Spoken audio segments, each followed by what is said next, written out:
Hello there, and welcome back to Knights of the Nerd Republic. I'm your host, Jared the Dark Jedi Bachman Stubbs, and this week we have another full house for you guys. We got Spence the Mando Simpson. Good morning, everybody. It is glad to be. It is glad. I am glad. Let's just forget it. A man is glad.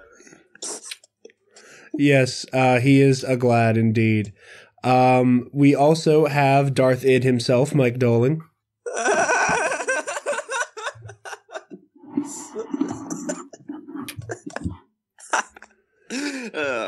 Mike's having a moment here, it sounds like. More than one. Yeah, more than one.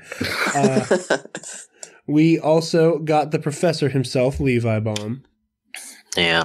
Hi, how's it going? Oh, no, I forgot again. This is the second week in a row. Oil boyos. How's it going? I love it. I love the struggle to oyo your boyos. Please never say that again. Never? Okay. Say it more. Please never use the phrase oyo your boyos again. Do it again. And did I get all of the actual normal members? Nope. No? What did I miss? I won't tell you. Shit, You won't Connor, learn anything. I'm sorry. Connor, you talked, so I thought you did. I'm sorry. And we have the Hello Lord there, Keeper, everybody. Connor Chikey. I'm glad to be here. This week is going to be a mess. I'm so sorry. I was about to say it's glad to be here, which is like You did exactly what I did. the same sentiment. It is glad to be here. And We can only use the third person neuter, or only say it. so then, and the person who's definitely not glad to be here because he has had to put up with our dumb shit for 20 minutes now, we have Ross Adams from Beyond the Outer Rim joining us this week. Oh, don't say that. I'm glad to be here. This has just been interesting. It's a ride. It is a ride. Anything more, and they could put it up in Galaxy's Edge. Yeah. That'd be dope. Darth Id's roller coaster of psychosis and emotions. I'd be up for that. Since we do have a decent amount of news and quite the amount of people, which will already pad this episode out a lot, let's do a quickie slice of life. Mike, how was your week? Oh, it's pretty good. Just been working, doing stuff. Quarantine sucks, but I'm reading books. I'm trying to do my assignments, all that. Yeah. That's a good Nothing thing. really new. Yeah, we gotta keep from going crazy somehow. Huh? I said you gotta keep from going crazy somehow. Oh no, I'm already crazy. I just don't want to get normal. We can tell. Spencer, how was your week, buddy? My week is pretty good. My college made the call yesterday that we aren't going back for the rest of the semester, so it'll be online from here on out. And I should say, Jeb and I finished to 100% completion our second Lego game of the quarantine so far. Nice. Harry Potter 1 to 4. So You're just making headway through them all. Impressive. yeah, Most impressive. we did both of them in 5 days apiece. So Wow. we don't mess around. That's pretty good to say. Now Good you for got to you. try to speed run, just straight speed run it. Levi, how was your week, buddy? There was absolutely nothing worth mentioning here. Sometimes it be like that, my friend. It do in fact be like that. Yeah, I guess the highlight would be finding Skyrim again. Yes. And then logging on to see what I was doing. That was kind of fun until I got dizzy. Yeah, I'm not quite at the point where I have issues with first person games, but I can't even ride a Ferris wheel anymore, so I'm sure that's coming soon. Yeah, this has been my life. So It's sorry. awful. It is so awful. boring. I can't wait to see all you guys again. I'm dying inside with all this. And we already know what Connor did with his week, but Connor, how was your week? Hello. It was pretty solid. Celebrated my birthday, which was 2 days ago. Yes, happy birthday, Connor. We love you. Thank you. I started yet another playthrough of Fallen Order.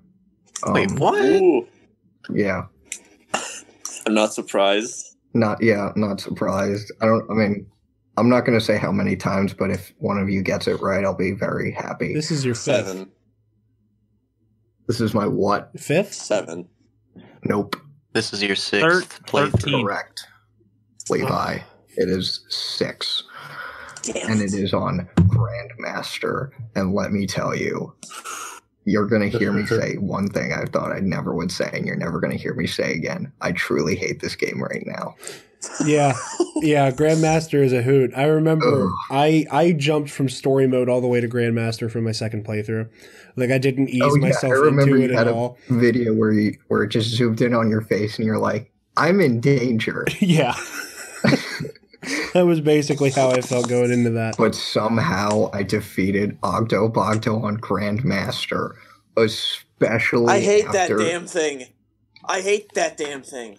I know. God, I hate that thing. It took me like an hour. No, it took but me 2 hours. I was furious. No, but Mike, More here's angry. the thing.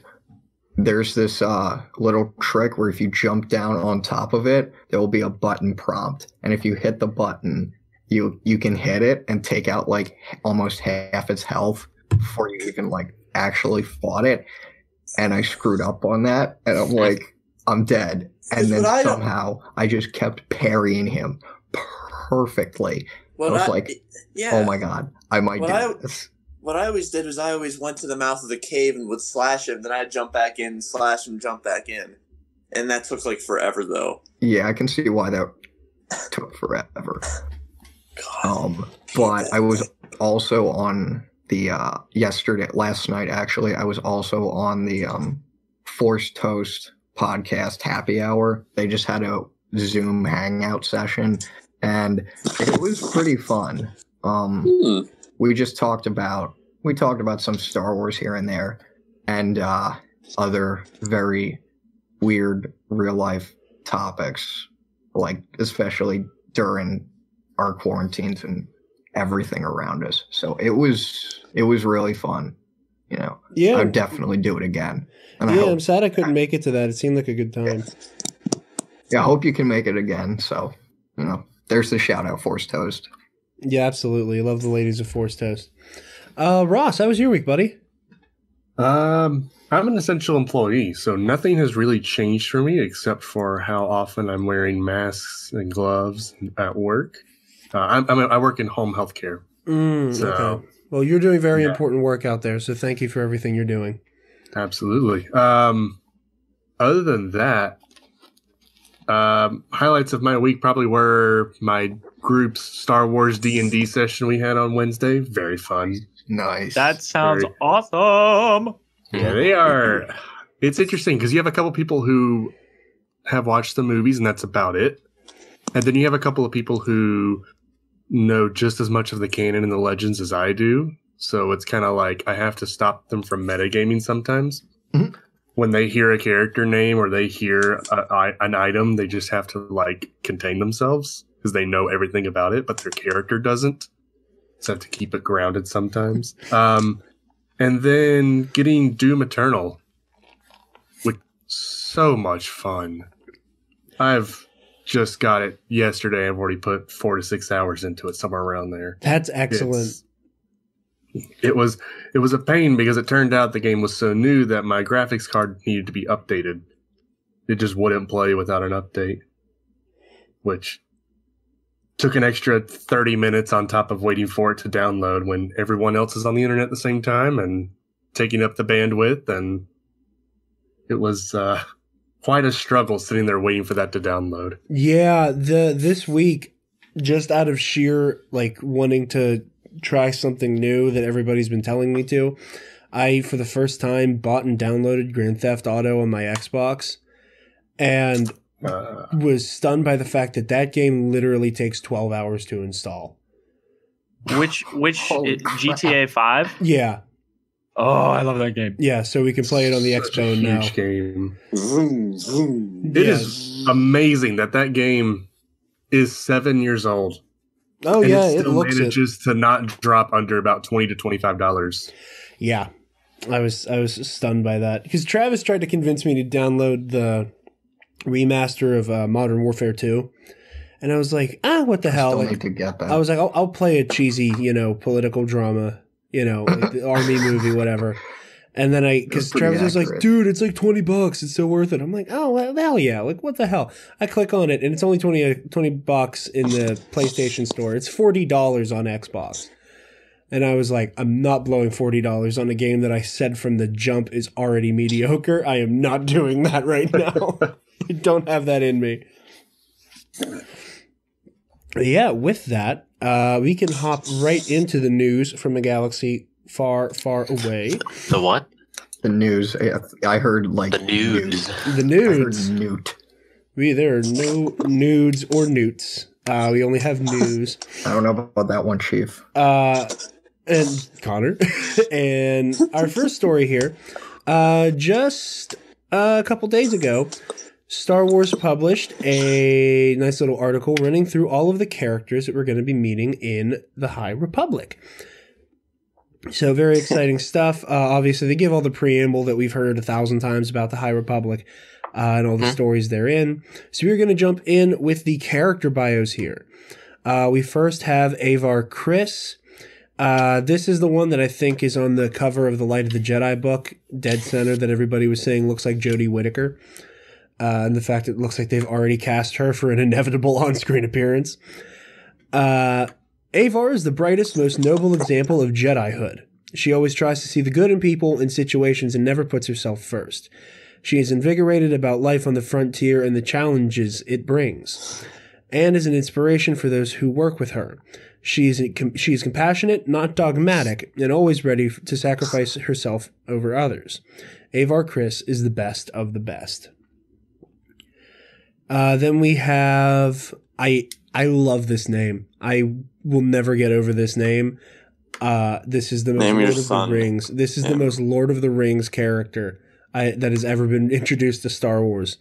Loden Greatstorm. Oh, that is. Ooh. This is very Tolkienian. Loden is a Twi'lek Jedi Master and is considered to be one of the best teachers in the Order. Strong and wise.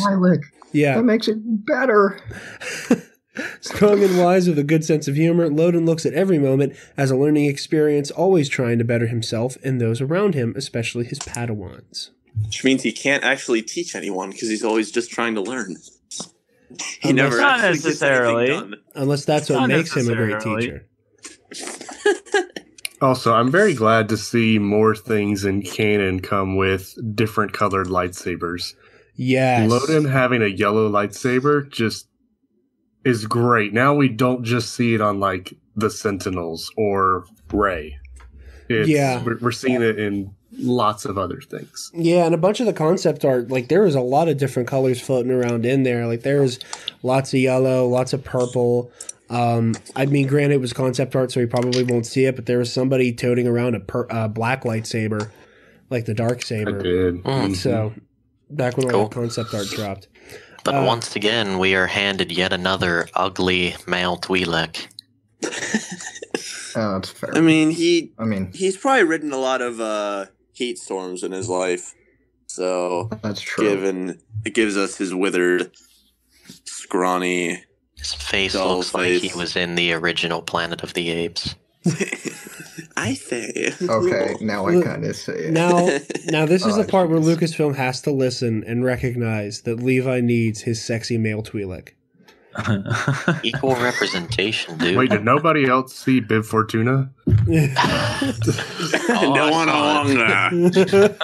Very good point. Mike, I'm so glad you had an excuse to say De Wanawanga. We also have Keeve Trennis here. She might have my favorite outfit of this bunch. I think I like hers the most. I mean, granted, it's also the darkest colored one, so I have my biases. But That's not Keeve Trennis. That's Rafa. Yeah, really. Yeah, Holy she does right, have the though. Rafa cut. No, You're right. Rafa's hair goes They the can't other even way, I make new thought. characters Yeah, anymore. Rafa's hair the other way, but they're definitely similar. People are like kind of up in arms about it, and I'm like, okay. I mean, it is very Have you similar never character seen design. the fact that people in this world have doppelgangers? Yeah, like I'm sure that could happen in a galaxy of it's- trillions. It's happened can't wait to meet before. my I don't get doppelganger. the whole uproar over it. You But also then got to again, figure both of those projects were probably made in a vacuum. Yeah, Like, then again, I don't Oh, get the uproar I can see over any Star Wars, but that's just me. oh yeah, it doesn't surprise me that two projects that weren't It completely aware of what they were doing, like went Yeah. with a very similar and cool look for a character. Oh yeah, Like Rafa looks Um, cool as shit, and so does Keeve. Like, Oh yeah. Another thing I want to add: this was revealed on Twitter by Caven Scott. Avar Chris is a master. nice. So She also appeared in a very recent comic, the Rise of Kylo Ren comic. Yeah, she was the one in the Following those. holocron, She right? made a holocron, and it was recovered by Luke. So that's dope. she's the only character so far who's been already mentioned in canon, which was really cool to see. Oh. Yeah, I love that. I love how they were dropping the little nuggets for the High The Republic nuggets, yeah. over the past couple years, and now they just pulled the trigger on it. Keeve Trennis is a young firebrand Jedi, believed to have a great future ahead of her if she would only believe it herself. Quick-witted and more impulsive than she should be, Keeve has only been a Jedi Knight for a few weeks, and is a little starstruck around Avar. Knowing many of the great things Chris has done in the past, she is determined to prove herself to Avar and the other legendary Jedi stationed on Starlight Beacon, but first she must learn to trust in herself as much as she trusts in the Force. And then we have... Dope. So, Keeve is probably my favorite, like, on a character design, just on the robes specifically, but as a whole for character design, Stellan Gios is probably my favorite, because dark hair and blue lightsaber. Who would have thunk it? Stellan is an optimistic and His well-respected... saber looks like a great sword. It does, and I love it so This is much. the most like paladin-esque looking character I've ever seen in Star Wars. Like Right? this guy should be wearing like Durasteel armor and charging at a Sith Lord. But unfortunately, like this guy I can On a expect to horse. see on On a six-legged horse. Yeah. On a six-legged what were the horse. horses called in the Rise of Skywalker? If anybody knows, I cannot. Oh god, like the Not the necessary. Toolie Bonks. I don't know. Then we'll just give him a Kaibuck then. Yeah. Or the Charging Fathiers it. from... Hold your Western. positions. Or a Hold your fathier. positions. Stellan is an optimistic and well-respected Jedi Master. Stellan came up through the Order with Avar Kriss, and although they are often on different assignments for the Jedi or the Republic, when the two work together, they are a powerhouse team of noble heroes in action. Strong in the Force and a natural leader, Stellan is currently stationed at one of the Jedi Temple outposts on a distant planet of Kargon Veneer. I want to go there. And then we have Vern Rowe. Vern. Vern is a newly minted Jedi Knight. She's a Mirialan and was Padawan to Stellan. She works hard and is devoted to the Jedi Order, more so than her others her age. At 16, she is one of the youngest knights in a generation. She struggles to fit with the adults while setting a good example for the younger Jedi. And then that's all we got for these character bios. She's gonna turn to the Sith Lord. She's gonna be the Sith Lord next one. Well, the That's Sith her. are currently... That's I mean, granted, we know the Sith aren't extinct, but the Sith are not the big bads of the High Republic era. True. Now, granted, she could still turn to the dark side and be a dark Jedi. She's gonna of some turn to the sort. dark Yeah, side. She's gonna be bad. She's gonna blow up like a nebula with like 20 billion people in it. That's what she's gonna do. Oh my god. You heard it here first, folks. You know, I was interested of why she has no facial tattoos yet as a Mirialan. Yeah, that's interesting. She's gotta. They're gonna be like, sacrifice these people. Even very young Probably ones a like coming of- Barris have. Yeah, that's what I was saying. I It's think probably have- like I them think coming of age Barris or is older than 16, though, isn't she? I think so. I thought she was friends Google. with Ahsoka, who's only 17 in the time skip in the Clone Wars. Yeah. Yeah. Maybe there were cultural differences between the Well, species I know. To the Clone Wars era. Possibly. I know in canon that Mirialans get their tattoos for personal achievements, so maybe that's This is her personal. maybe this is what pre Jedi Knight. Yeah, maybe. It does Look, say she and then- struggles to fit in with the adults that are a good example for the younger Jedi, so she might have like more achievement to do before she's ready for any facial tattoos. That would be a really cool thing to have in a book of the explanation of like that cultural significance. And does she have to travel back to Miriala to get those tattoos? Can it be done by a fellow Mirialan? Yeah, that'd be She cool. should get one of those like eyelid tattoos, like on the inside of the eye, like make one of her eyes just black. You know, That's That's a little what metal she- for her, I think. That doesn't terrifying. Scream Jedi. That's I dope. don't know. Ross, among this lovely cast of characters, who's your favorite so far? Who's pulling ahead? oof. I'm real in between Loden and Keeve. I always love seeing non-human stuff just because we have so many humans in Star Wars. I love seeing non-human stuff. I'm going to go with Loden because I know a lot about Avar already, but Loden is he makes me think of the, what is it, from the Darth Bane trilogy. I wish I could remember his name. Oh, He's the battle master who's... Lord Hoth. Yes. Wait, no. No? Not is Lord it Hoth. Kasim? Oh, I think it is Kasim. He's Yeah. the Twi'lek Yeah. saber master. Yeah, it's him. you said yes. Battle Master. I I- went to Hoth. He was a I Grand need Master. to read. I need to finish that trilogy. I haven't even finished the first book. They are fantastic as I know. audiobooks. I just Oh, they are such good. By the way, can we just say how high quality Star Wars audiobooks are compared to other audiobooks? Best in the Oh business. my goodness, yes. The They're best. such high quality. Between the voice actors, the music, the sound effects, they're just a step above Like, everything else. Quick sidebar. I listened to all the Thrawn books on audiobook, and whenever I went back to watch Rebels, like it was jarring. Like I liked the audiobook version of his voiceover better than from Rebels. I love it. Yeah, I had a similar experience because the Thrawn audiobooks are just so good. They're so well made. Also, Dooku Jedi Lost, like even though it's not a traditional audiobook, like it's a radio drama of sorts, is so much fun to listen to just because of all the production quality of it. Mike, who's your favorite of this bunch? Oh, I like Avar's name the most, first name, because she's like named after a freaking one of the old ancient tribes of like what Yeah. was it, pre-Roman It is Empire, fall in early Europe. medieval. dope. Yeah, and this is great. But I think my favorite is Stellan Skarsgård Geos. I love his clothing. I think he looks like a badass. That's awesome. Agreed. I love Stellan's look. Yeah. Levi, who's your favorite pulling up so far? I'm stuck between Stellan and Vernestra. Stellan, I do like his look, real strong, capable. He's got that smartphone holster, that hand and a half He's a sword. fucking Chad. Wait, could Jedi marry at this time? I don't know. We'll have to find out. We don't know if Yeah, it's been we'll outlawed or not yet. Stellan probably can. He's probably hitting it up on. Yeah. Force time.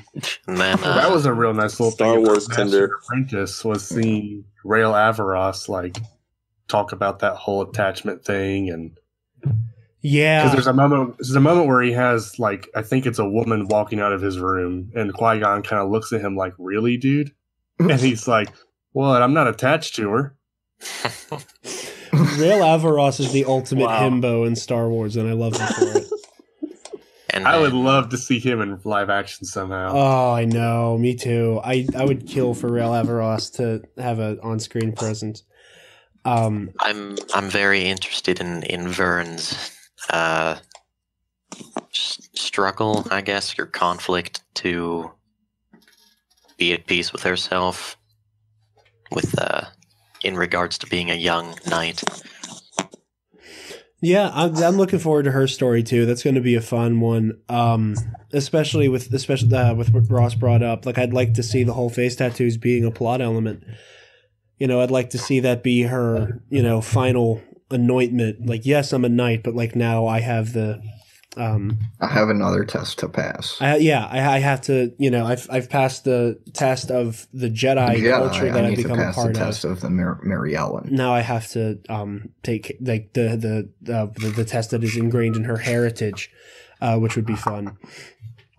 Connor, who's your favorite amongst the group? So I'm gonna split this up into 2 categories. Character design and like actual character. In terms of like design, I would give it to screw it. It's a 3-way tie between Stellan, Keeve, and Loden. Not discounting Avar and Joe and Vern, but just those 3 are like really, really cool. In terms of actual character, it's close because it's between Keeve and Vern, but I'm gonna give it to Keeve mainly because of the last part of. But first, she must learn to trust in herself as much as she trusts the Force. You have a thing for your Padawans and Knights trying to find themselves. My favorite is Cal Kestis, so that kind of could color that perception.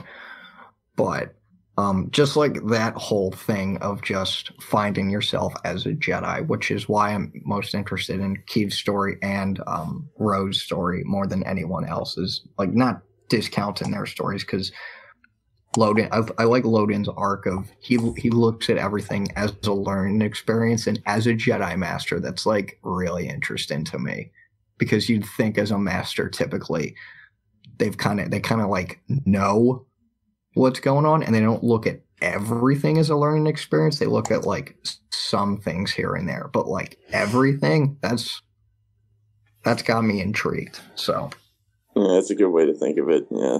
Yeah, and Keeve's character design, I think, is just pretty dope. Yeah, I like the dark robes. That's what's winning me over. It's very like kind of rugged. Yeah, kind of rugged. Which isn't surprising because this is like the Wild West. Yeah, and she among the group, she looks the most like the modern Jedi that we know. Yeah. Like she's the closest to like the traditional, or what we consider a traditional Jedi look. Spencer, who's pulling ahead for you? At the moment, I'm leaning toward Avar. She's got like an Arthurian legend, kind of like a Queen Guinevere kind of a look to her, which is pretty dope. Yeah. I like Loden. He looks very like unsuspecting. Like you wouldn't think he could kick your butt, but he could. I'm not a huge fan of. I'll say what I don't like. I'm not a huge fan of Stellan's saber. It looks like a knockoff claymore. Like if you just took a claymore and replaced the sword with, like, Stubby. Those like videos that you send me sometimes. It's like Game of Thrones, except everyone uses lightsabers, like that kind of thing. It looks like that. It does kind of look like that. He looks like a knight, which is good because he's like a Jedi knight. But he just looks like 14th, 13th century Scottish knight, except the sword has been replaced with a lightsaber blade. But pretty much. Yeah, there is credence to that, and like, I don't know, my whole thing, especially whenever Disney takes a swing at something that I either haven't seen before or haven't really seen any Star Wars story dive into. Like, this era as a whole is one of those things. I'm really excited to just see new weird shit. So this excites me. You're breaking up. God damn. A little bit. But no, I was saying I just like to see like new and weird stuff. Now, what's going to be interesting is if that crossguard is actually going to be like something that is actually resistant to Cortosis or like Mandalorian steel or something. Cortosis is exactly what I was thinking. Yeah, that would. I would think just it would for have looks. To does be, it have to have? It would have to be. Yeah, because I can't think of the like. There's no fashionable sense to having that there. It would and look at him. He looks like a functional fighter. Like his wardrobe is pretty minimalist. It doesn't look to me like he's all about show. He's got a showy looking cape, but like so does everybody else, or at least a couple other people. So like it seems to me like he's a functional fighter, and it wouldn't be there, I don't think, unless it was some sort of saber resistant alloy or something. Then again, how many saber enemies are they fighting? That's true. That's a good point. That was, this I was is about to say. this is Very good relative point. peace right now. So It's a very good point. also he could just think it's cool and want to have it. I mean, that's quite a possibility. So Rule of cool is always a thing there. Rule of cool. rule of cool in Star Wars. Yeah, so like, and I mean, for me, I've said it at this point in agreeing with some of you guys. Keeve and Stellan are my favorites amongst the group. I like Stellan's whole look. I do like the very interesting design choice with his lightsaber. I also like the long flowing cape and everything. I also like Keeve's whole. Just love the energy Keeve brings to the table. I like that, hero trying to understand what it means to be the hero that she's supposed to be type thing. Yeah. I also, again, I like the saber diversity, both in the colors that are being used and the type. Like we have the cool little crossguard thing going on. We have a staff here. So this is all really cool stuff. I am so excited for all the High Republic adventures that we're going to be getting, and you're counting the seconds till Light of the Jedi comes out. But yeah, that is the High Republic character bios. Fun stuff indeed. Yeah, it's pretty awesome. Spencer, you want to take point on this one? Sure. Let me make sure that it's all pulled up and ready to go. So for our second big break of this week, coming from Making Star Wars Directly, there's a rumor that Jamie Lee Curtis has been cast to take a part in the second season of The Mandalorian. Again, this is very speculative, very, very highly rumored. However, it is both exciting, and I think it raises more questions than we had last week, which I didn't think was possible. So, with this... Like what? Like, some of the other castings that we've gotten, just in general, it seems like when it comes to The Mandalorian, they release some of the casting choices and we kind of scratch our heads and say, that's an interesting choice, but like they always make it work. And so the big, I'm not worried about her, but the question is, can the script writers write a character that she can really thrive in, that she can really make her own? So probably, yeah, and I definitely think it's possible during this time.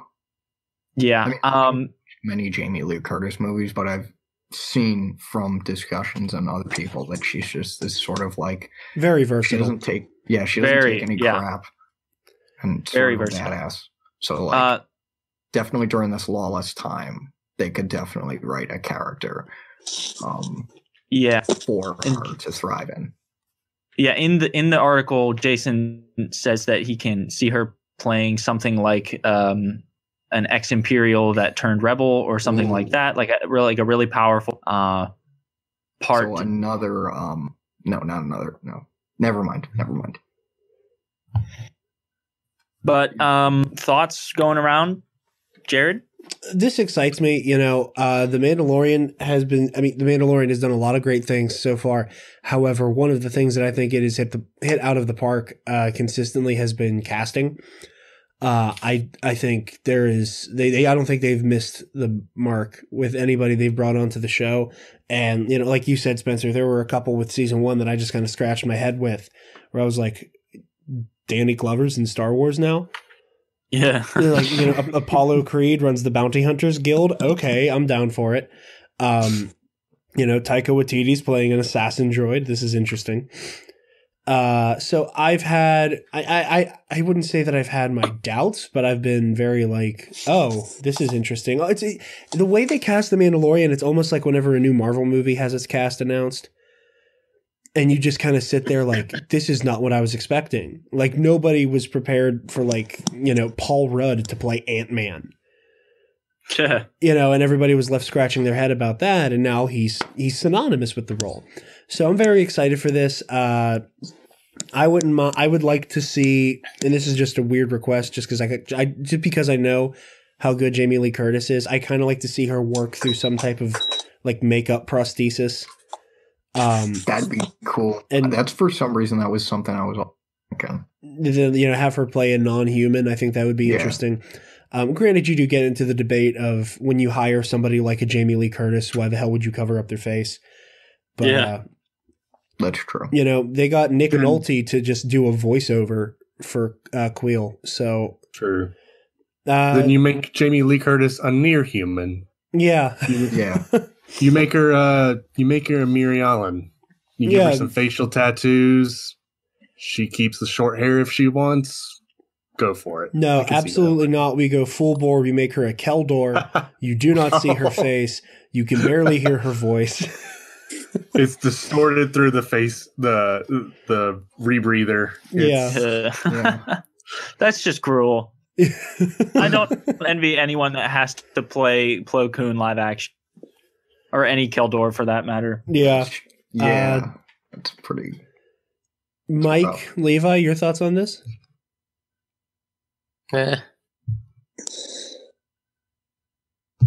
He said, Good talk. Is that it? Yeah. I mean, it's very speculative. Like, we don't have any specifics, but I'm very excited by this. During my time in quarantine, I've done a lot of rewatching of Knives Out, and every time I watch it, I just keep like watching Jamie Lee Curtis act the shit out of that movie. And I mean, everybody. Oh, wait, what are you watching this season? Knives Out. Knives Out. Okay, I don't know what that is. It's the newest movie from Ryan Johnson. Mike, you would. I think you definitely. Oh, it's the one where the murder mystery with Daniel Craig. Yes, dude, Jared, you are a dyad in the Force. We are indeed. Ross, you had the great idea about the Mary Allen. Outside of that, do you have any like character types in mind for Jamie Lee Curtis, or? Yeah, we actually talked about this on our last episode, John and I. We were talking about ideas. My entire... we lost you there, buddy. What were you saying? Oop. Uh-oh. He's been abducted by the First Order, it seems. Ooh, okay. Ross, can you repeat what you were saying? Because we lost you there, bud. Ooh. Here, I'm just going to stop for a sec. All right, mild technical difficulties, because this would not be a Nerd Academy production without there being some of that. Ross is back. We saved him from the First Order. First Order returned. Now, what were you saying you and John were talking about on Beyond the Outer Rim? We actually talked about this whole topic in Jamie Lee Curtis on our last episode, and we were discussing character possibilities for her. And one that I recommended was, like someone has said earlier, Imperial turned Rebel. Maybe somebody that Cara Dune knows that they could take shelter with. Ooh, yeah, that would be a cool one. If the rumors are true of Ahsoka, maybe someone who knows Ahsoka. I don't know. We're throwing around a lot of possibilities. John thought she shouldn't play a very grizzled, hard-ass character because we see enough of that sometimes in her roles. Yeah. We'd like to see her be a little more of a emotionally expressive character. Yeah, that's kind of what I had in mind, too. I'm also all for. Yeah, absolutely. That's what I was thinking, because we also already have a lot of grizzled hard asses already, just with this cast of characters, like between the Mando himself and Cara Dune. I mean, Grief Karga isn't. I wouldn't go so far as to call him a hard ass, but he does have years of experience under his belt. So I wouldn't mind seeing Jamie Lee Curtis play a character who has a little bit more of a soft touch next to these very cavalier bounty hunters and scoundrels. So yeah, it's exciting stuff. Seeing these top tier actors making their way into Star Wars. It kind of goes against the old George Lucas rule of only casting unknowns. Cast unknowns, yeah. Which is a great strategy, but I also like that they're. I think dipping both more of them and more. can work. I feel like with the TV shows, it would work better with like the well-known actors because not many people probably the Star Wars TV shows don't get that much outreach, generally speaking. Oh yeah, by comparison, not at all. Yeah. So. No, it's a smart move, and I'm excited to see it. Speaking of Ahsoka and The Mandalorian, Hat Man himself, Dave Filoni, changed his Twitter header this week, which typically would not be a story worth talking about if it weren't for the fact that it is in the same art style as the Mandalorian credit concept art, and it is of Ahsoka and what looks to be Captain Rex riding Loth Wolves. We've definitely seen this header before. So I'm just going to say that right now. This header has been here since, I want to say, 2018, if not earlier. Oh, I think he's used it before. You're right. However, he changed it just as the Ahsoka rumors kicked into high gear. That's very true. So, don't want to speculate too wildly here about it. However, you guys, it could be something. Do you guys want to see Rex in season 2 of The Mandalorian? Like, are we going that hard into the Clone Wars territory? Is Rex still alive at that time? He served on Endor, and this is only 5 years after Endor, so presumably, yeah. But that is 10 years. But that's 10 years for a clone. So if it's still believed the whole of doubled Angie, so. Yeah. Because, right, it takes clones 10 years to become fully grown, which we're assuming is about 18 to 20-ish. Yeah. So then, if we could make an assumption of 20 years old, let's see, 20 years old, then there's about 23-ish years, 24-ish years till Return of the Jedi. That right there's about 46 years. I'm trying to think. And do math in my head. What am I doing? I've got a calculator right here on my computer. No, mental math. So he's already 10 years old. Another 23 years and another 5 years. Assuming. Then we take that and double it. That makes Rex about 76 years old-ish by the time of The Mandalorian. By the time of The Mandalorian. I couldn't hear what you said. I might be a few years off on that. His body's about 76 years old, Levi. If he's alive, he looks 76 in Rebels. Yeah, he does. Yeah, I mean, yeah. You're right, Ross. You do get into the logistics as to whether or not he'd be alive. I wouldn't mind seeing it. I would also kind of like to see a character as prolific as Rex. If he is going to get a live action appearance, and since we don't have a definitive end for his character, even though we have to be reaching it soon, I wouldn't mind seeing Rex go out in a blaze of glory in live action. Especially if it's Tamora Morrison, who there's no doubt they wouldn't call him in to do it. Well, a lot of people are saying that Ahsoka appearing in Mandalorian could possibly shoehorn a Ahsoka live action show. That's what I've heard too. Yeah, like the backdoor pilot thing. Mm-hmm. If Rex is going to go down in any show, I'd like it to be the Ahsoka show. Agreed. The question is now, do you get Tamara Morrison to come back and be a live action Rex? Because they've pretty much strictly gone with live action Tamara Morrison, anything animated D. Bradley Baker. But they also do that weird double team where, like in Battlefront 2, they have Tamora Morrison voice Boba Fett, but have D. Bradley Baker play all the clones. And they did. Yeah, you're right. And like what they could probably do is what they did with Rio in Solo and with Quill in Mando, is just have someone else play the actual character and then have someone else voice the lines. I don't think you would need to do that. I mean, I wouldn't be surprised if they went with a new Pacific Islander actor and just went with an older, like we've seen you know, Jango Fett when he's a kid looks like Daniel Logan. Jango Fett in his prime looks like Tamora Morrison, and then we're going to get a new actor to play old Jango. I don't know. Tamora Morrison's pretty much the perfect age if you throw some extra aging makeup and a white beard on him. Yeah, that's what I want them to do. That's what I'd like to see. I would like to see Tamora Morrison return to Star Wars. I think he would like it too. Oh yeah, he loves it. Him and Daniel Logan just love talking about being the Fett family. So I hope that's the way they go with it. This is very interesting. Levi, what are your thoughts on this one? I don't know. I have no real want to see Rex outside of animation. I can agree with that. Yeah, that's fair. You know, it's definitely a culture shock because Ahsoka's one of those characters that everybody's wanted to kind of see make that jump in some way, shape, or form. Mm-hmm. And now that we're like on the precipice of it happening, we're also getting the other, like Dave Filoni's other baby, like the other character that he's super protective of with Rex. I think his other baby is super dead at this point in time.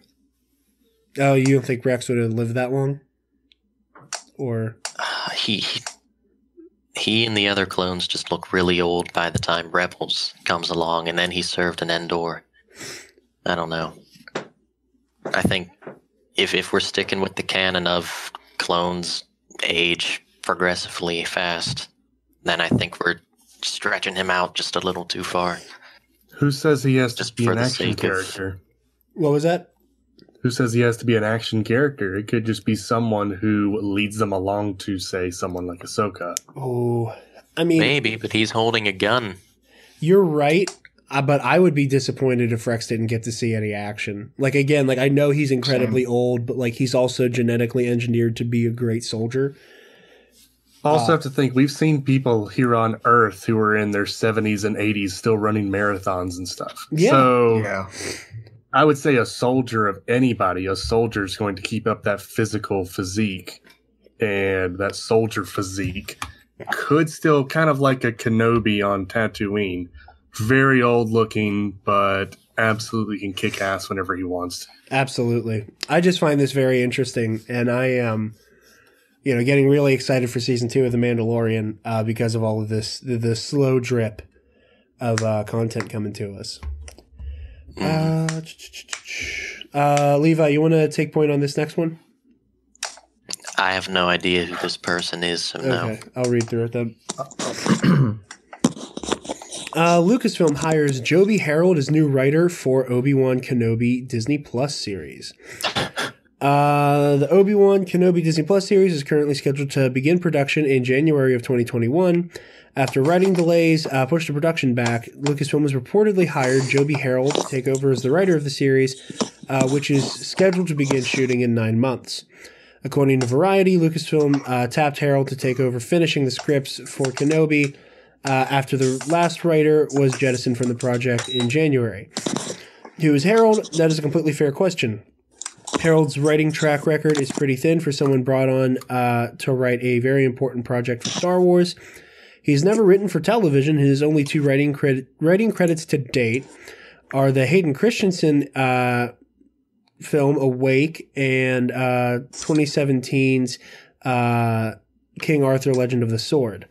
So if the report is true, it's a bit of a head scratcher considering how important the Kenobi series is to Lucasfilm. So yeah, this is a big out of left field hiring. It's practically taking the rule that Lucas had for the actors and applying it to the production team. But Unfortunately, I mean, you never know. People who have these weird random credits come out swinging sometimes. but this guy has the stuff he's written hasn't been the greatest stuff ever. Maybe. I mean, yeah, you're right. He doesn't have any awards to his name by any means. But Well, not even that. Like, his stuff has been just panned. You're right. And, and granted, with a TV show, you have a writer's room. That's luckily, true. so there's going to be more people. It just seems as though he's going to be the head writer. But You know, Which is interesting because the original writer wrote the movie Drive, yeah, and that's like an a excellent. pretty great movie. So to go from that to this guy is like weird to me. Yeah, it is. But It is strange. You know, you're gonna have We'll see your what happens. quote unquote Always in creative motion differences. is the future. But yeah, I'm looking forward to seeing what they're able to do with this. This is an interesting choice, to say the least. And his body of work being very, very scant.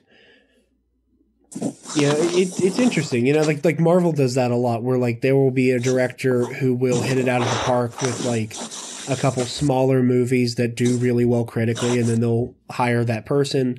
Such is the case with Ryan Coogler. Like, you know, Ryan Coogler crushed it with like Fruitvale Station, and then Creed came out, and then they brought him on for Black Panther. So it's a very interesting choice, to say the least, but I'm looking forward to it. Ross, your thoughts on this? Yeah, I don't really know writers. Possibly meet yourself. What was that? Yeah, I don't really know writers, producers, and that kind of thing, really. John actually scolded me a little bit for it last week when he was like, what actor would you like to see on Mandalorian? I'm like, I don't know actors. I hate those questions. Oh my God. I don't know actors. Please, I know the Star Wars actors and like a couple others outside of that who are really big. Yeah. One of my least favorite things is when Jared asks me to do a fan cast. Dude, I hate those it too. I hate it. I can't, especially on the spot. And you don't want to say someone who's already been in Star Wars. And you like forget every actor you've ever seen in a movie ever, and you just like come up completely blank. I hate So, I mean, it was interesting to see that he only had two writing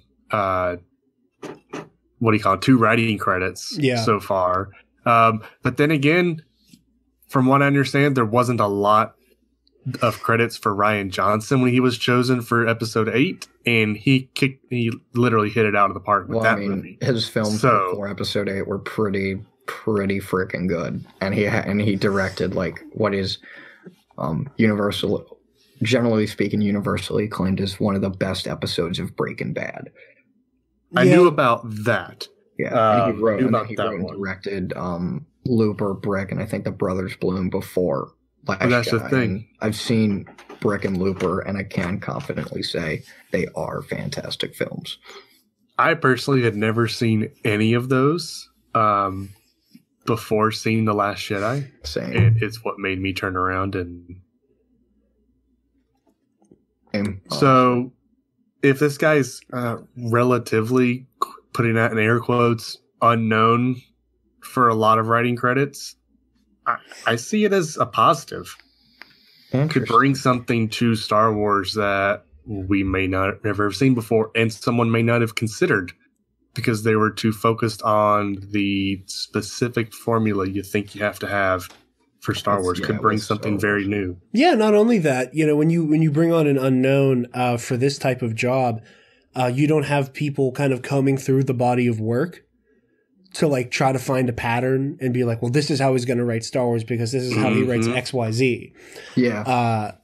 Because I know like a lot of people, and granted they were right, whenever J.J. Abrams was brought on for The Force Awakens, everyone went, okay, so there's going to be like a bunch of mysteries that are all just going to be teed up for the next movies to parse through. So, you know, and again, they were right about that, but I think you take away the need for that baggage to exist once you put somebody who does not necessarily have a huge backlog to them. And you also got to recognize, like, there's no way that they didn't meet with this guy. You know, yes, they had to go back to the drawing board on a script writing level, but that's not to say that they didn't already have the basic outline of the story they're trying to tell. And I think when you have the ability to have a screenplay basically told to you as this is where we need to get, you need to get us there, as opposed from doing something from the ground up, is also probably a slightly easier task. Yeah. But yeah, very interesting stuff. With that, we are going to transition into our Clone Wars talk. What was the name of this week's episode? I forgot. I don't remember off the top of my head. Into the what? Tom? I don't know. I feel like that is the Let me. Spencer, I analogy. can't hear any of insane, you but, people. But I Dangerous usually Debt. remember Dangerous many Debt is the episodes. name of our episode this week. Gotcha. So this one was fun. However, I found myself mildly frustrated by the fact that it climaxes with them ending right back in the cell by the end. Yeah. The whole thing just seemed a little pointless. It was roundabout. Maybe on purpose. I mean, granted, we got the. That's an interesting take, seeing as you love The Last Jedi. I do. And with The Last Jedi, there was some meaning to Canto Bight being as weird and roundabout as it was, because the whole movie was about failure and, you know, the morality of of attempting to be the hero and all of those things, where, you know, Canto Bight, they fall flat on their face because they're going in not understanding what they actually should be doing. And with Poe trying to shoot from the hip in that whole plan, and the idea of like, oh, we're going to sneak on, we're going to do this, we're going to do that. Where with this was just a prison break where they end up back in the cell. Like, this would have been the Canto Bight stuff if after DJ showed up with the stolen ship to save Finn and Rose, the ship then also crashed back on Canto Bight. Yeah. And then they just got carted back off to the cell again. Where with the Canto Bight stuff, it's all about the fact that what they're doing is stupid. And it's like they should have learned while they were on Canto Bight, this is a bad idea. We need to go back to square one. But I liked the action. And again, like I'm starting to like Trace and Rafa more with every time we see them. However, I question their intelligence. Like it's just very obvious that they have seen a very, very little picture of the world, and like it shines through. I don't think it has so much to do with their intelligence, but like they've been on their own since they were kids. You know, they don't know, they didn't have somebody that knows more of the world to like tell them what's what, and like it may seem like this, but it's not. Like they're just going 100% based off of what they've learned in the last, 10 years or so. Oh yeah, I mean, and you're right. You know, I say the intelligence thing facetiously, but I don't like.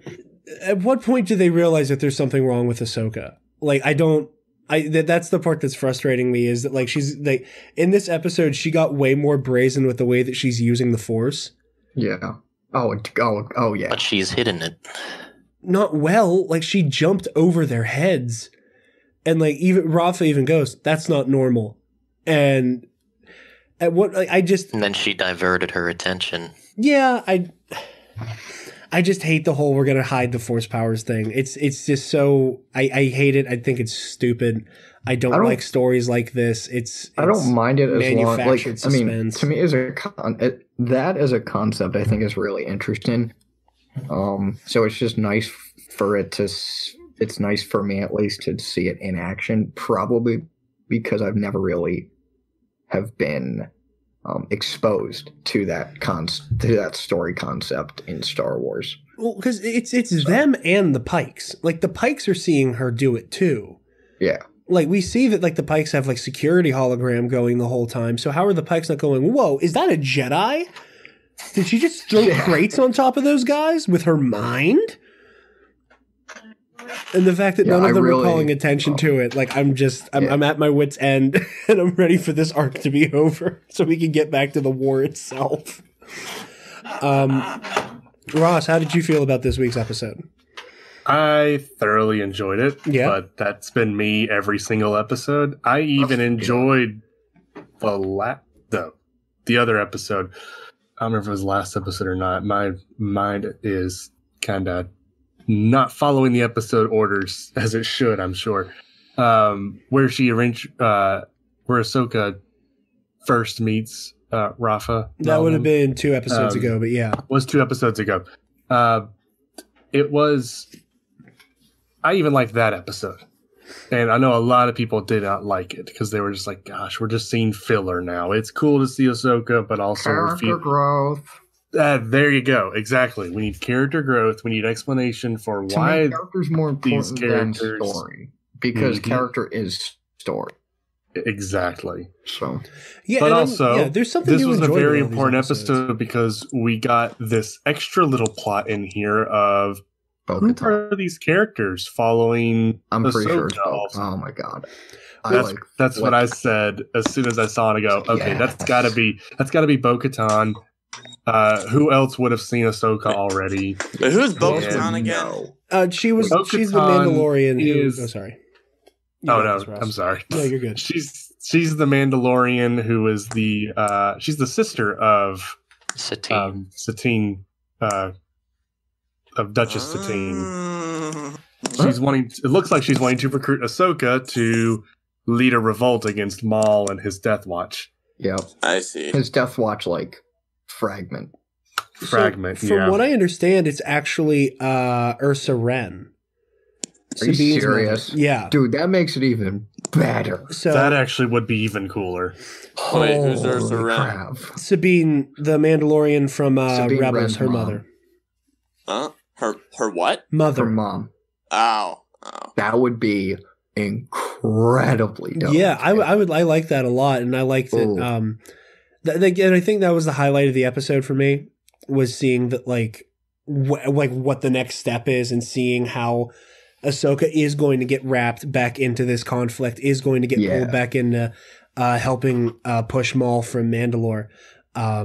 Levi, No, I guess. Oh, sorry. Go on. Go ahead. No, were you saying, Ross? I didn't mean to cut I you was off. going to ask, does anyone think if Ahsoka's going to reveal herself as an ex-Jedi in the next episode? Oh, dude, definitely. God, I she hope kinda so. has to because I thought then, that was going to happen this episode. because Yeah. then that has to necessitate the Siege of Mandalore arc.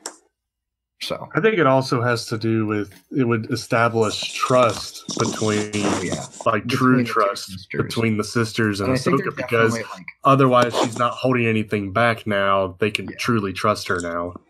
Rafa was ready to leave her, so oh yeah. Dude, Yeah. I loved Rafa's story of hearing how and why they distanced themselves from the Jedi. I love that they mentioned my old pal Zero. that I was like to hear from him again. that was pretty good. That was pretty good, Mike. Ooh, I didn't kidnap your son, Jabba. I wouldn't do such a thing. What? Ooh. But I especially loved the who I'm guessing it was, the Luminari Unduli reference. Yeah. I'm guessing that's who it was. Yeah. I need to go rewatch that arc and see who was the green-skinned female Jedi she was talking about. I mean, it has to be. It probably is Luminara, but I think it would also be a really fun kick in the dick if it was Barriss. Dude, if it was Barriss. Like, just we to can add rewatch insult that to arc. injury to Ahsoka. Yo. I Yeah. don't think it was Barriss. Oh, it almost Well, I certainly know, but, wasn't. like, Because I'm pretty it sure. probably wasn't Levi, but just imagine. Oh my god. That would have been funny. Levi, how'd you enjoy this week's episode? I thought it was good. Yeah? Yeah, I really liked this episode. I really. The action was good. I don't agree with you. I think the Ahsoka hiding it is fine. I think they've been doing it fine. And this is coming from the person who doesn't like the Spider-Man movies for the same reason. Wait, which ones? Every movie, because he's like, oh, not Spider-Man. And there's this No. always cringy, awkward scene where they're like, oh, I gotta hide it. I'm not Spider-Man. Gotcha. Just thought I'd ask. So See, the this reason one's why I like not the cringy. newer ones. That's why I like That's the why I newer like ones. it. Yeah. I liked also Trace's sort of heat of the moment planning, like in the beginning when they're trying to escape. And then like when she's just taking down pikes left and right, I'm like, holy shit, how is she this good of a shot? This is amazing. This is absolute fight or flight situation. I know, Yeah, exactly. I loved it. And I think She because took she the calmed reins. down, it was just like she wasn't able to shoot that well, but it's whatever. I still enjoy it. Oh yeah, and I like that. Like Russ said, like it's a very fight or flight. Like she's in that, I need to make something happen, and I need to make it happen quickly, or we are fucked. Ahsoka seems to be quite okay with taking life now. Like especially when she was up in the control room. Yeah, fighting the Pikes. Well, that was cool. To get out of it, she just opened the door and let that body fall. She snapped him in half. That was mean. Yeah, that guy, dude. That was all three of them. That was brutal as hell. That is right up there. Nice. Savage. It's like Arya Stark type shit. That's right up there Star with Wars. Yeah, well, I mean, hey, that's right up there. I mean, just Clone Wars alone, between Savage putting his head horns through Adi Gallia's stomach, and then Savage also mass decapitating all the Black Sun, and Ahsoka beheading all those Mandalorians. Dude, Ahsoka decapitating the 4 Mandos at once is definitely a top Star Wars moment for me. I was like, holy crap. I remember I rewatched Clone Wars like a few summers ago, and when that moment happened, I was like, I don't remember this, and I'm kind of happy I don't, because holy crap, that was me. Mike, how'd you enjoy this week's episode, buddy? Because I had to catch up on the last one. I watched that first, and that one was like, it looked like a 6, but it sounded like a 2. I thought the dialogue was clunky, and it was kind of it was like stale bread. Then this one was like a little better. Like the Pikes were kind of interesting. That was kind of funny with the goat old beggar. Like, just should have maybe given him a credit or something. But I wasn't really fulfilled by any of them. But you got to have that before you got the really big Kahuna tasty stuff with like when hopefully she reunites with Anakin. But I'm not really. I don't really care too much about Rafa and what's her name? Trace. I mean, Trace. I like Trace better than Rafa. Rafa thinks I like her pimp code. I dig that. I wish I could have one. But I mean, like they kind of. I'm like, okay, like, oh, you lived a hard life. Oh my God, I'm so sad. I'm so sorry for you. Yo, boo-hoo, what a world, I'm like, okay, but, yeah, I'm like, where's, I want some lightsabers, give me some lightsabers, I want some lightsabers, I don't want, don't give me too alien-ish stuff, because once you get too alien-ish, I get kind of turned off, give me something more that I've seen, give me something on Camino, or Coruscant, or Tatooine, when you're introducing all these, I mean, it's good to see new worlds and stuff, but when you see stuff that's too out there, I'm like, you prefer the more familiar, stuff that, there's fairness to that. I understand that. That's fair. Spencer, how'd you feel about this week's episode? How'd you enjoy it? I wish I had positive things to say about it, because as you guys have known from episode 5 of this season, this is, in my opinion, this. Spencer, you're breaking out. Yeah, we lost you, buddy. What were you saying from this season? What? I think we've lost him completely. He got taken by the First Order. Yeah, everybody's dropping their flies this week. This is sad. Yo, this is not good. Wait, no, we're Knights of the Nerd. Yeah, okay, yeah. I'm gonna send a message into the thing. You guys, I will say I did enjoy the whole thing with their backstory with the Jedi. I think it does add an interesting conflict. One that I don't know. I mean, granted, we won't know until next week, but I'm torn between wishing they had pulled the trigger on them finding out about Ahsoka's past this week. Yeah, is a thing that would have been. I think that would have been. It was kind of stupid how she hopped over them. They didn't see her. That didn't make any sense to me. I see. I was like, my thing would have been. I would have enjoyed seeing the fallout of, we tell you this whole story, we go on this grand adventure, we start to trust each other, we get closer as we are on the cusp of making it out of here, and then when they get thrown back in the cell and they're all trapped in tight quarters again. Spencer just texted me his internet crapped out for a second.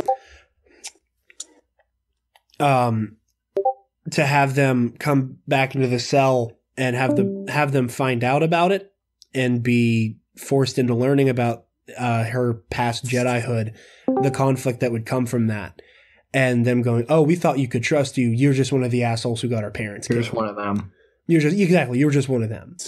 And having to see having that start their final chunk of this journey with the Pikes, I think that would be interesting.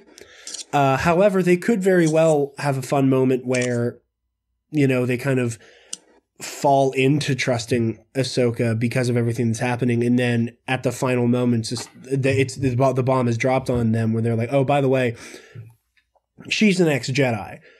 And, not only has she had to learn the same lesson you did, unfortunately, that the Jedi are not these infallible heroes, but are in fact very flawed, have these issues, but also are trying to do the best with what they can. And I think that would be, I'm looking forward to, because that's probably how they're going to do it, is that they're going to find out that she's a Jedi at the very end, and then be left with having to question how they feel about the Jedi themselves at this point. Yeah, because now they just met one.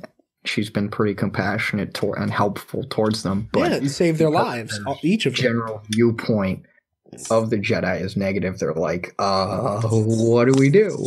How do we go about this? How do we question this? Yeah, that would be definitely an interesting discussion. Yeah, and I'm afraid that we're going to miss out on what I think would be the most interesting part of that story if they find out at the very end. Yeah, I agree. I agree with that. I think that would be a fun cliffhanger to just be like, "And she's a Jedi." Oh, you son of a bitch! Boo doo doo doo. They just end it like that. And she's a Jedi. Trace and Rafa. You son of a bitch. Yeah. Spencer, you back in, buddy? Yeah, I'm here. Okay, cool. Can you hear me? Yeah, we can hear you. Yes. The First Order did not capture you. How did you feel about this week's episode? Did you get any of what I was saying? No. Oh, yeah, not really. We heard not much episode 5 of this season, and then bam, cut out. Okay, because it didn't tell me that my whole internet crashed, so I didn't even realize it until I was almost done telling you guys what I thought. So, basically, being that it is the last season and we're devoting an entire third of the season to this story arc, I understand, I agree with Connor and with Ross that the character development is necessary, and it's good to see what she's been doing and how her life in the Order has a shadowing effect on her life outside of it, and that even though she's trying to make her way in the world without it, she can't escape it, and it's ingrained in her now, and how she relates to the outside world. But I think that despite the fact that there is some good character development for Ahsoka in this story arc, I just really wish that it was more relevant to the galactic conflict as a whole. And I think that I can't come up with any right now, so I can't really complain too much. But I feel like there is a way that they could have written this story to show how she is coping with being outside the Order, but still in a way that is relevant to the galactic conflict. And we got to see a little bit of hopefulness for that with the Mandos that showed up toward the end of the episode and kind of were just ooh, this is very mysterious. I'm sure this will have something to do with next week's episode, and I'm hoping that as next week's episode comes out, we are able to see that connection and able to see the link between what she's doing with Trace and Rafa and with the Siege of Mandalore, which we know is coming at the end of this season. So I think we're definitely going to see it. I mean, sorry, I didn't most of what you said, Spencer. My mom just came in to talk to me about something, but if what I'm hearing is correct, yeah, I think there's definitely going to be sort of bridge, a transition. Yeah. So that's what I'm hoping for. It would make this relatively irrelevant story arc a little more worth it for me, I think. I've been saying it since episode 5 of this season. This is not even close to my favorite that we've seen from the writing team, but no, it's okay. Fair. Yeah, that's actually fair. Clone Wars it always has those so-so arc. Like for me, generally speaking, there have been maybe 4 or 5 standout arcs from the entire series, but I could be like bull crapping on that, and if I rewatch it, I'd be like, oh, there's actually 8 standout arcs I really like. But Yeah. like Clone Wars definitely has those like, you know, they're okay arcs. Well, I mean, and granted, you know, this is coming from me with my very big Anakin Skywalker bias. What's it coming from? My very big Anakin Skywalker bias. But part of me really wishes we would have gotten the arc with Obi-Wan and Anakin on Utapau. Yes. Where they're harvesting the Kyber crystals, because there's there's a great scene where Anakin's talking about, and it's again Anakin mourning what has happened with Ahsoka, talking about how I'm sorry if I'm a failure as a student, and I'm sorry if I failed you, and I'm sorry for in the future when I inevitably fail you. And Obi-Wan has that. Now go ahead, Jared. Obi-Wan has that really melancholy moment, especially because we all know where this is heading. We all know what's coming very soon. And Obi-Wan's like, Anakin, you could never let me down. With that, you know, I will. He doesn't say it in as many words, but he's basically like, you know, I'm so incredibly proud of you and who you are. You could never do anything that ever disappointed me. You know, he's like, I expect the best from you, and I get the best from you.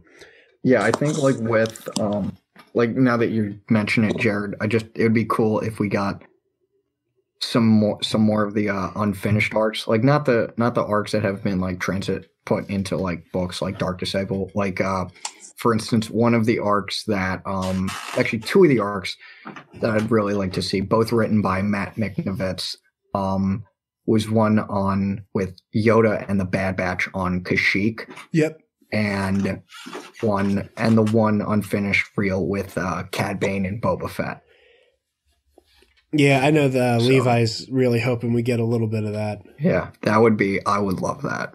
And the fact that he wrote both of those I was happy to hear that. Yeah, and I understand what they're doing here. Like both, you know, Connor, what you said, and Ross, what you said, Spencer, I'm going to piggyback off of what you said there.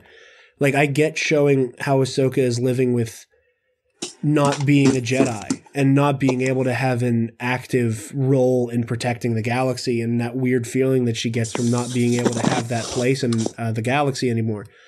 But it's just not doing it for me. And like I said before, I don't think we have the time.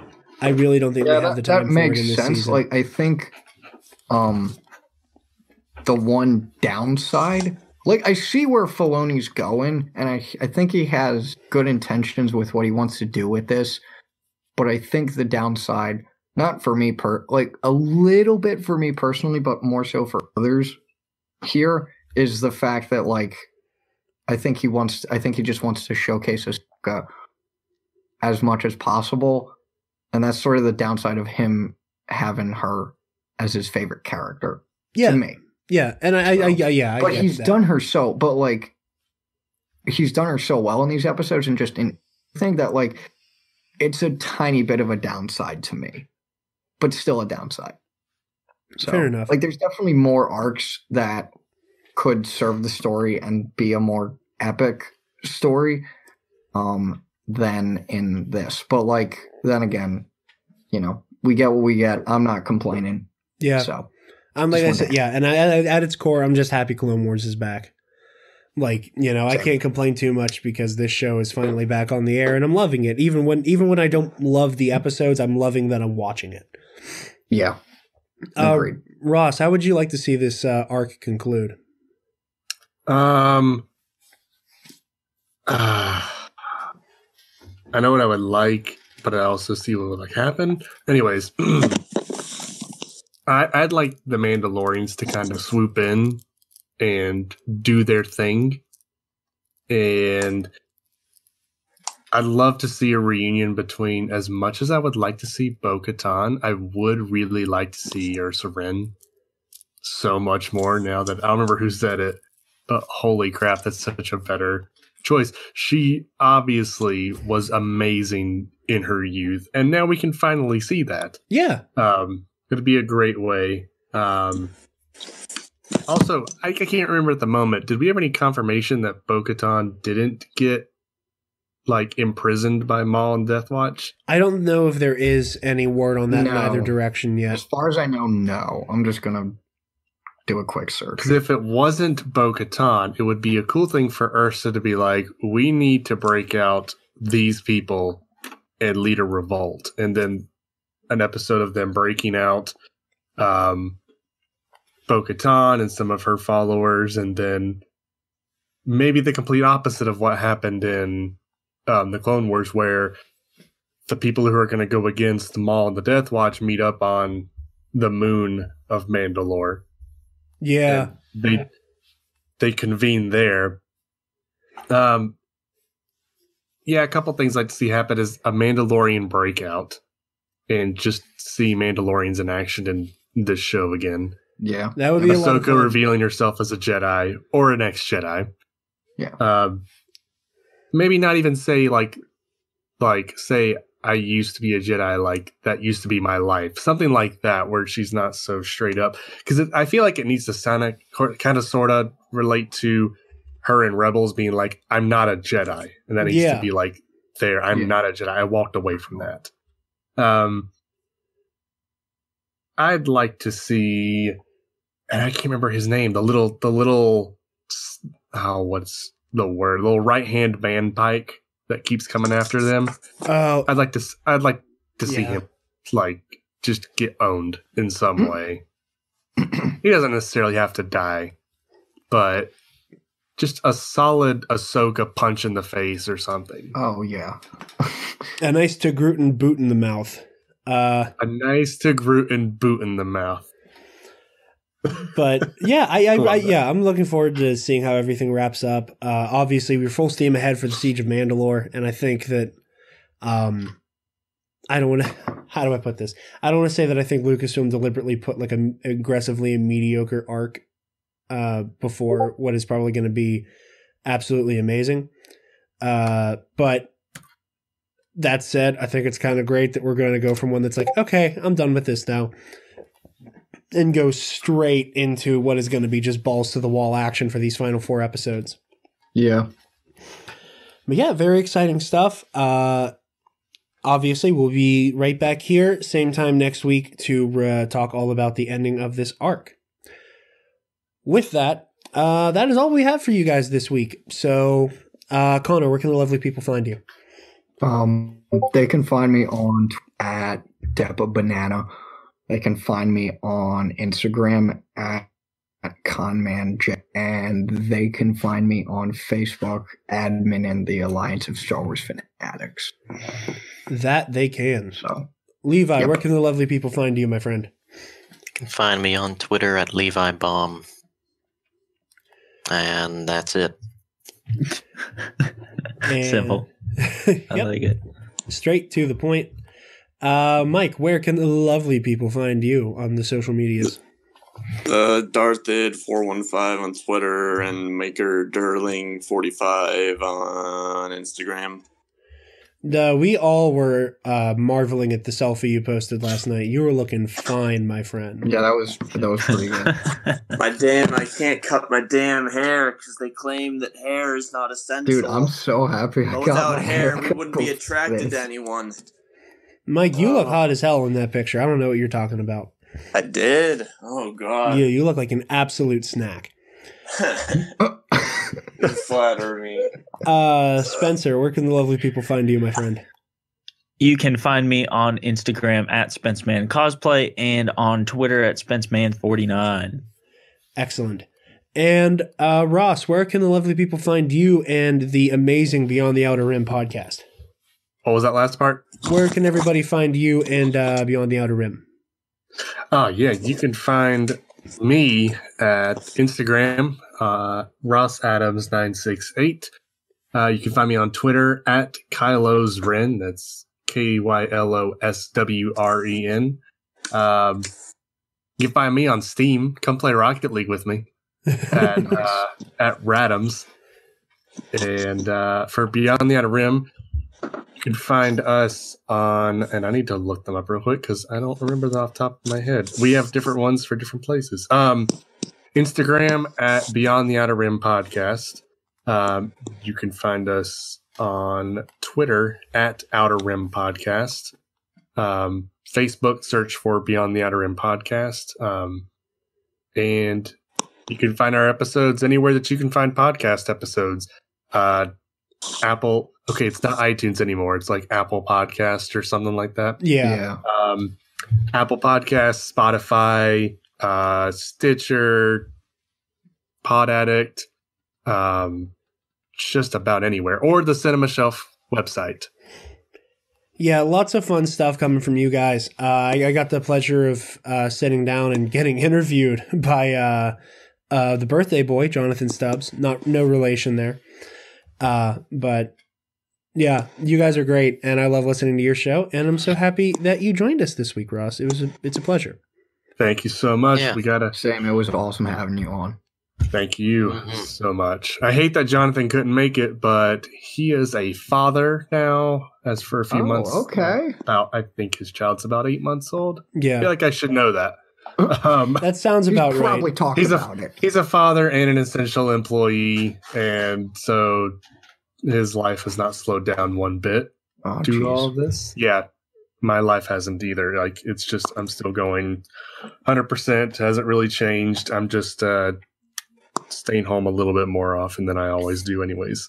Gotcha. Well, That's nice. like I said at the top of the show, and we'll reiterate both for you and John, since I didn't realize he was also on the essential bandwagon. You guys are doing very important work out there on two fronts. Obviously, you're both working out and keeping people safe and healthy and everything during the pandemic. And you're also providing people with content to help ease their minds during this time. So thank you very much for all of the work both of you guys are doing. Thank you so much for having me on. Oh, I love it, man. I love having people to pal around with this motley crew of dorks. Yep. You guys can find me on Twitter and Instagram at DarkJedi2552, and the Nerd Academy as a whole on Twitter, Instagram, Facebook, as well as YouTube. You can check out our website, www.thenerdacademypodcast.com, where if you're feeling generous, you can find our Patreon and help us keep the lights on round these parts in the galaxy. With that, we are honored that you all have joined us. May the Force be with you always.